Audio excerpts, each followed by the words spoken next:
All right, look, check it out. We got another video. Cop realizes she just made the worst mistake of her life.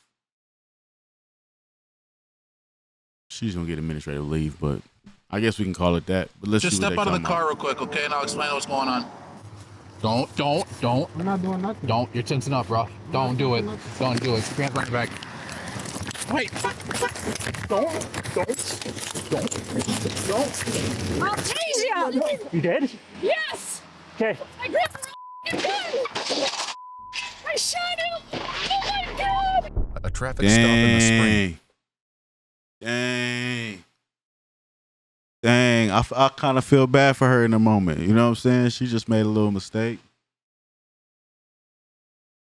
It's got to be tough to be a cop. You know what I'm saying? It's got to be tough to be a cop, man. I'm gonna just stay out of that. I don't know. I couldn't do 2021 that job. turns into chaos for the officers, the driver, and the entire community when a fatal mistake becomes a national flashpoint, igniting a wave of unrest. As agitation spreads throughout the city, the tensions between the police and the public erupt, and the world watches to see what justice will look like in this explosive case. This is the America we live in now. My God, it's a war zone. The following report is based on official police records, and some of the footage has never been seen before until now. On April 11, 2021, two officers in Brooklyn Center, Minnesota stop a car when they notice expired tabs and an obstruction hanging from the rearview mirror. Oh, sakes, dude. Man, I ain't hanging shit from my mirror. I saw y'all getting Move caught forward. up out here, man. You're gonna stop right here. Officer Kimberly Potter takes up position at the rear of the car as her trainee, Officer Anthony Lucky, approaches the door. Hey, what's going on, man? You got a driver's license and proof of insurance for me at all? Oh, that's inside. You don't have a driver's license? Okay. What's your name? You're Daunte? Okay, gotcha. Well, there's a couple things. Here's why I stopped you. The air freshener hanging down there.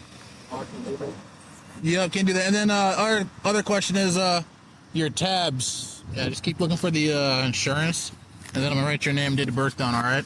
The man they've pulled over is 20-year-old Daunte Wright, and a young woman named Elena is in the passenger seat. I wanted to say he was lying, but I think he's honestly telling the truth. So, As the police run Daunte's information through the system, Daunte calls his mom for advice. He calls me and he said, "Mom, I just been pulled over." And I said, "For what?" Like, that was just my first response. Like, what did you do? And he said I had air fresheners in the window or the rearview mirror. And then I said, "Okay, well, take them down." He was like, "You think I'm in trouble?" I was like, "No, you're not in trouble. What would you be in trouble for?" But what the police find shifts the course of this traffic stop. Just run him as Daunte Wright. No, just run him like you were in DBS. Yeah. Just don't put all that other information in. Oh, okay. See what it gives you.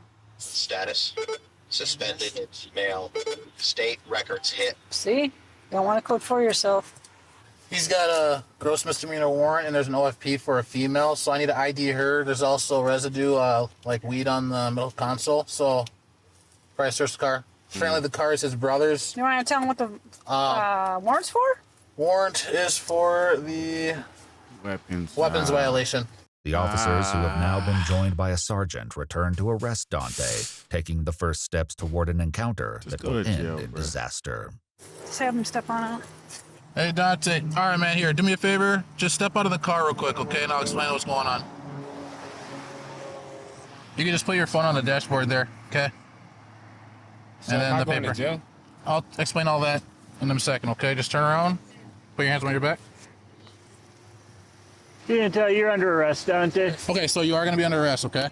You do have a warrant, so Too late to try and run now, bro. don't. We're not doing nothing. Don't. You're tensing up, bro. Don't do it. Don't do it. Keep your hands on your back. Wait. Wait. Don't. I'll tease you! But Officer Potter's taser is holstered on the left side of her belt. She reaches to the right, tragically grabbing her 9mm instead. I'll tease you! Taser, taser, taser! But the next sound is not the electric crackle of a taser, but the loud report of a single gunshot. Daunte Wright is instantly aware of what happened. Ah, he shot me. I just shot him. You did? Yes! Okay. I grabbed the wrong gun. I Damn. shot him. Oh my God! Okay. Kim, sit down. Damn. Damn. The booming sounds from down the street are from Daunte's car smashing into an oncoming SUV before rolling to a stop at an intersection a block away from the initial incident. One cop is already on the scene, and soon there will be many others. Rico, copy that. Shots fired. Start more units, please. Shh. We're No, you gonna messed need up, right? additional units.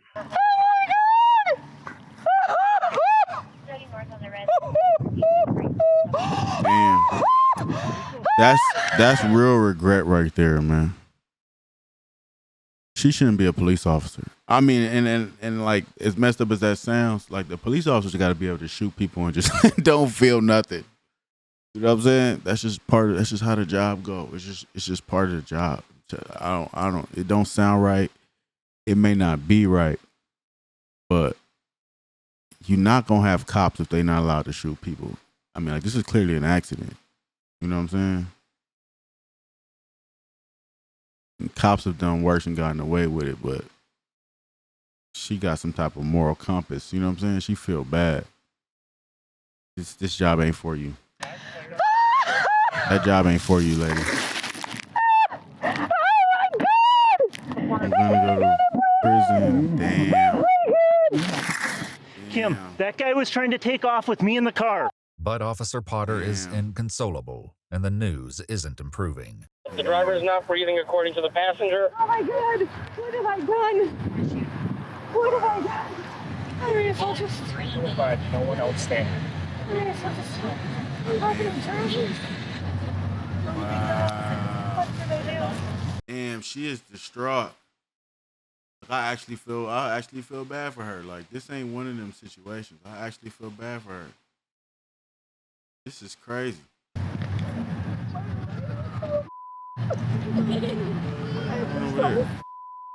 At the crash scene, where the Damn, police lady. response is growing by the second, Elena gets out of the car as the officers prepare to move in on Daunte.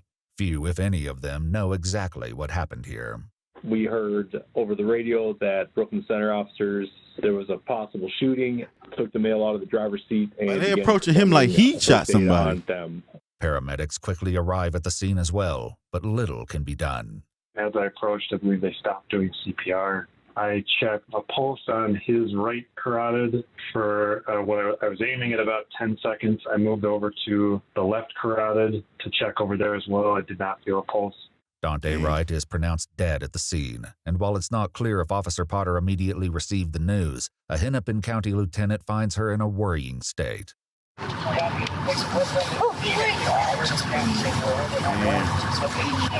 I got down to her level and I'm talking to her. Yeah, nah, that was truly an accident. Was Like just repeating some things, and I honestly just told her to stop talking. She repeatedly kept saying that she wanted to die.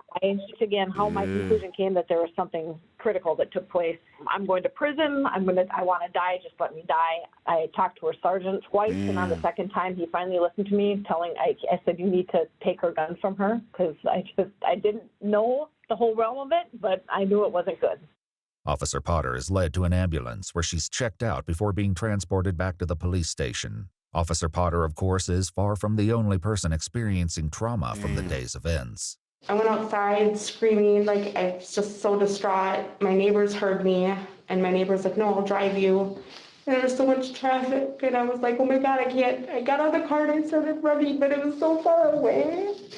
So I had to get back in the car, and I couldn't go any further. And I just see yellow tape. In the meantime, cops from several departments and jurisdictions have blanketed the area. Yeah, that's and rough many right still there. have That's very little knowledge about what happened. Right there. That's a rough one, man. No, I don't have all the details. I just replaced my partner about 5 minutes ago. I haven't heard about any officers being hurt at all, but I don't know any details. When Daunte's mom finally gets to the scene, she's confronted with the same lack of answers. I finally got into the yellow tape, and the police officers were stopping me. I'm like, oh my God, is that my son? And I seen the car that we just gave my son 2 weeks ago was smashed up with another car. And I was like, oh my God, was he in an accident? And Brooklyn Center police officers were talking to me, and they said they had no information. They don't know what happened. Protecting so the I know lady. what happened. I was on the phone. He shot my son. The sight of this many police cars has attracted attention, and it's not long before the mood grows hostile. Oh, it's me. You're the one that's yelling out a window while you're driving.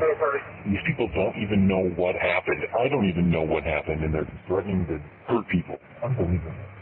But the atmosphere surrounding police shootings is tense in the spring of 2021, and that tension is perhaps especially palpable here in Brooklyn Center, where, less than 10 miles away, Derek Chauvin is on trial for the 2020 death of George Floyd, and as news breaks out about Daunte's shooting, the gathering crowd begins to take the shape of a full-fledged protest. Daunte Wright! Daunte Wright! Hold the space! Hold the space! Text people to come and Avenue North, Lee Avenue North. Get people here. Do not be violence painting. Get the party pigs. Do not be painting violence. I mean, that's just energy, bro. You just ain't nothing you could do, man. You can't fight the police. You can't fight America's system. You just gotta. I don't even know what you gotta do. I'll tell you, I know what you need to do.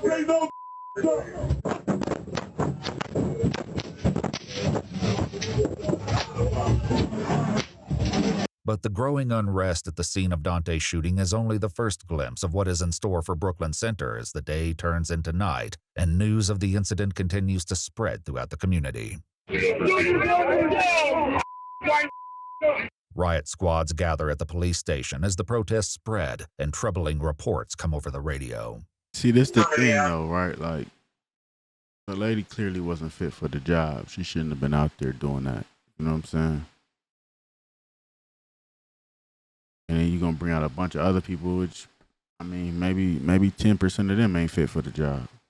Police must also confront destruction and theft throughout the city. I'll be honest with you, I got no idea what to do here. Because I mean, everything around here is getting looted. The wide net of property damage and looting sends the cops to multiple businesses throughout the night as they struggle to keep up with sporadic outbursts of criminal activity. You better get the home! Get the home! Y'all better get home! Drop the Stop it! Police, you're under arrest! Come on, your hands up!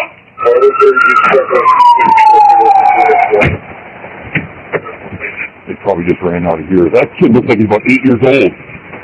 Wow, this is the America we live in now. My God, it's a war zone. The local unrest continues throughout the following week, and the city reports that they've handled at least 200 calls ranging from burglaries to property damage. According to officials, more than 140 businesses are damaged, including several instances of arson. In the midst of the ongoing protests and community reaction, Officer Potter resigns from the Brooklyn Center Police Department on April 13th, 2 days after the shooting. The following day, she is arrested and charged with second-degree manslaughter in the death of Daunte Wright. So, yep, I'm just gonna, I know, I'm very sorry. Just, let's just face this way just for the sake of it. I'm just gonna pat everything down. Do you have underwear on? No, I just sports bra on. Okay. There's no pockets. Okay.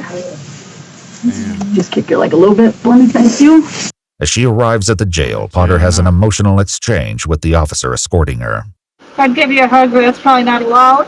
What's that? I can't give you a hug. It's probably not allowed. Yeah, I just be aware that once you walk in the door, everything is recorded, so and phone calls and everything. Just, I'm sure you know that. I'm just okay, and we'll make this as quick and painless as possible.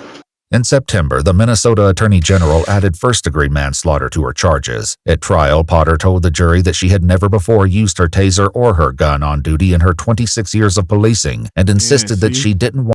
She just was a nice peace officer, man. She ain't about that. You know what I'm saying? Want to hurt anybody that day. Daunte's mother posted a message on Facebook calling for accountability. Just see my son laying there, looked to me like he was dead, and I sat there and watched my son sit on the corner for hours and hours. That was my day. I watched my son underneath the yellow tent for seemed to be like a lifetime. Kimberly Potter was convicted of first-degree manslaughter and sentenced in February 2022. The city of Brooklyn Center agreed to pay Daunte Wright's family a lawsuit settlement of $3.25 million in June 2022. Kimberly Potter was released from prison in April 2023. 1 year? Was that enough? 1 year? For accidental shooting on the job?